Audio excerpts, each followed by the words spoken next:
কোনো চামচা আমচা নেতা কাতা কাউকে ধরতে হবে না, হাতে অ্যান্ড্রয়েড সেট আছে, খুঁজুন। আর নাহলে সাইবার ক্যাফে যান, তাদেরকে আমি সাইবার ক্যাফে ওয়ালাদেরকে বলবো, জেরক্সওয়ালাদেরকে বলবো একটু মানবিক হবেন, মানুষ একটু আতঙ্কের মধ্যে আছে, আপনারা হুটহাট করে উল্টো পাল্টা রেটও নেবেন না।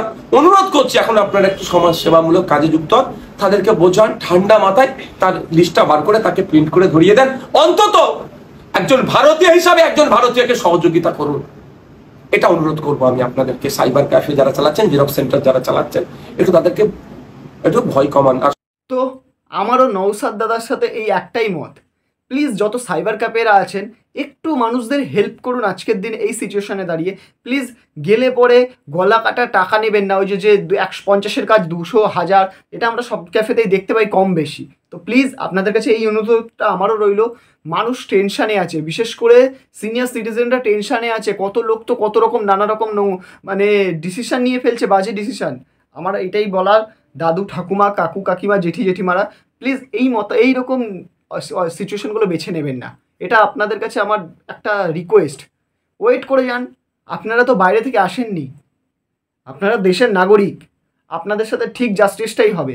হ্যাঁ ঠিকই হবে, এটাকে অন্য জাস্টিসের সাথে প্লিজ মেলাবেন না, এটা হবে ঠিকই, কিছু না কিছু ঠিকই বেরাবে। আপনারা তো রোহিঙ্গা নয়, কেন টেনশন করছেন? করবেন না, আমার এইটুখানি অনুরোধ। আর হ্যাঁ, সাইবার ক্যাফেদের কাছে আমার এইটুখানি অনুরোধ যে প্লিজ মানুষের পাশে একটু দাঁড়ান আজকের দিনে দাঁড়িয়ে, খুবই ভালো হয়, এটা করলে খুবই ভালো হয়। মানুষ খুব দুশ্চিন্তায় আছে, নানা রকম জায়গায় বয়স্ক মানুষদের, সিনিয়র সিটিজেনদের দেখা যাচ্ছে তারা মাথা ঘুরিয়ে পড়ে যাচ্ছে, পালস নেমে যাচ্ছে। হ্যাঁ, এটা শুনছি, আমি সোশ্যাল মিডিয়াতে ভিডিওতে দেখছি অনেক জায়গায়, যে শরীর খারাপ হয়ে যাচ্ছে, খাওয়া দাওয়া বন্ধ করে দিচ্ছে, টেনশানে মানুষ।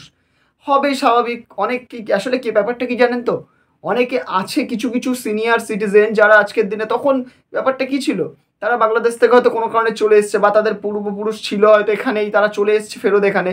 তো 2002-এ যে এক্স্যাক্ট ডেটটা দিয়ে দিয়েছে, হয়তো সেই ডেটের কিছুটা পরে এসছেন, কিছুটা আগে এসছেন, হয়তো আমি কথার কথা বলছি, জানুয়ারিতে হয়তো নতুন যেটা হয় প্রতিবারই, জানুয়ারিতে ডকুমেন্টস নেওয়া হয় নতুন ভোটার কার্ড এন্ট্রির জন্য, হয়তো ফেব্রুয়ারিতে এসছেন, মার্চে এসছেন, বা আগেকার দিনে বোঝেন না যে একটুখানি ও কী হবে, আমরা তো দেশেরই নাগরিক, সেরকম ব্যাপার, পরবর্তীকালে গিয়ে ভোটার কার্ড হয়ে গেছে। কিন্তু এই যে 2002 যেটা বেঁধে দিয়েছে, হয়তো তারা পরে এসছে, এরকম অনেক লোক আছে, তো তাদের ইস্যু হচ্ছে। তো তাদেরকে আমার এইটুখানি বিনীত নিবেদন, প্লিজ টেনশন করবেন না, সব ঠিক হয়ে যাবে, সবই ঠিক হয়ে যাবে। তো এই ভুলটা হয়ে গেছে, এখন কিছু করার নেই, যেটা হয়ে গেছে সেটা তো কিছু করার নেই। তো আপনাদেরকে বলবো একটু ধৈর্য রাখুন। আর হ্যাঁ, সাইবার ক্যাফের দাদাদেরও বলছি, প্লিজ একটু সহযোগিতা করুন আজকের দিনে দাঁড়িয়ে, মানবিকতাটা একটু জাগিয়ে প্লিজ করুন। আপনারা যথেষ্ট করেন আমি জানি, প্লিজ করুন, এটা আমার প্লিজ আপনাদের কাছেও একটা অনুরোধ। তো হ্যাঁ, আমারও অনুরোধ অনুরোধ। দেখা হচ্ছে পরের ভিডিওতে এইরকমই কিছু অন্য টপিক নিয়ে। আমার এটা জাস্ট একটু সচেতন করার জন্য বানানো এই ভিডিওটা, সচেতন করাই জাস্ট আমার মূল বক্তব্য ছিল।